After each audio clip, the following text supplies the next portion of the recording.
यह था एक पौराणिक क्रिस्टल मीट जिसकी एक ही बाइट की कीमत लगभग 300 अरब डॉलर थी। कहा जाता था कि इसे खाने वाला अपने शरीर की मजबूती को कई गुना बढ़ा सकता है। यह दुर्लभ भोजन केवल एक विशाल मेहमत जैसे जीव के अंदर पाया जाता था। कुछ समय पहले टोरिको और उसके साथी इसी क्रिस्टल मीट की तलाश में उस विशाल जीव के अंदर प्रवेश कर चुके थे, लेकिन उस जीव का अंदरूनी हिस्सा हैरान कर देने वाला विशाल था। वे लंबे समय तक उसके भीतर भटकते रहे। आखिरकार जब वे अपने लक्ष्य के करीब पहुंचे तभी एक रहस्यमयी काला मशीन नुमा योद्धा उनके सामने आ गया। उसके पूरे शरीर से खतरनाक आभा निकल रही थी। उसे देखते ही टोरिको को जबरदस्त खतरे का एहसास हो गया। बिना एक पल गंवाए उसने अपने भीतर की को जगाया और सीधे उसकी ओर दौड़ पड़ा, लेकिन उस मशीन ने बेहद आसानी से एक मुक्का मारा और टोरिको दूर जा गिरा। यह देखकर ऋण गुस्से में उसकी तरफ दौड़ी, लेकिन अगले ही पल वह मशीन उसके सामने आ पहुंची। एक ही वार में ऋण गंभीर रूप से घायल होकर गिर पड़ी। ऋण की हालत नाजुक हो चुकी थी। उधर टोरिको की चेतना भी धीरे धीरे धुंधली होने लगी। उसे ऐसा लगा मानो उसके भीतर की रहस्यमयी शक्ति उसके शरीर को निगल रही हो। उस शक्ति ने बताया कि उसका शरीर पहले से अधिक मजबूत हो चुका है, लेकिन यदि वह 5 मिनट के भीतर कोई गवर्नमेंट भोजन नहीं खाएगा तो उसके अपने शरीर की कोशिकाएं उसके खिलाफ हो जाएंगी। इसी दौरान कोमात्सु ने टोरिको को होश मिला दिया। लाइफ बेयरर ने तुरंत एक विशेष दर्द निवारक सुगंध का इस्तेमाल किया ताकि सबकी मदद हो सके। उसने सभी को वहां से निकल जाने के लिए कहा, लेकिन वह काला योद्धा फिर से उनके रास्ते में आ खड़ा हुआ। जब ऐसा लग रहा था कि अब कोई उम्मीद नहीं बची, तभी टोरिको अचानक उसके पीछे प्रकट हो गया। अपने शक्तिशाली नेल पंच से उसने उसे दूर उड़ा दिया। इसके बाद टोरिको तुरंत ऋण के पास पहुंचा।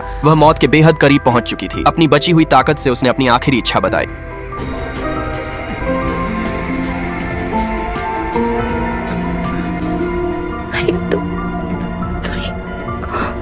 कुछ ही देर बाद वह बेहोश हो गई। गुस्से से भरे टोरिको ने उस मशीन पर लगातार हमले शुरू कर दिए, लेकिन उसके किसी भी वार का असर नहीं हुआ। दूसरी ओर उसका अपना शरीर भी भीतर से कमजोर होता जा रहा था। आखिरकार मशीन ने एक शक्तिशाली ऊर्जा प्रहार से उसे फिर दूर फेंक दिया। जैसे ही टोरिको बेहोश होने वाला था, सुनहरे रंग की एक बूंद उसके मुंह में गिर गई। अगले ही क्षण उसकी आंखें फिर से खुल गईं। धीरे धीरे उठते हुए उसने अपने सामने चमकते हुए विशाल मांस का एक पहाड़ देखा। यही वह क्रिस्टल मीट था जिसकी तलाश में वे इतने समय से भटक रहे थे। टोरिको ने बिना देर किए अपने हाथों से उसका एक बड़ा टुकड़ा तोड़ लिया। उसमें से रस चारों तरफ फैल गया। उसकी खुशबू और स्वाद किसी भी शब्द से परे था। जैसे ही उसने उसे खाया, पूरे शरीर में बिजली जैसी सनसनी दौड़ गई।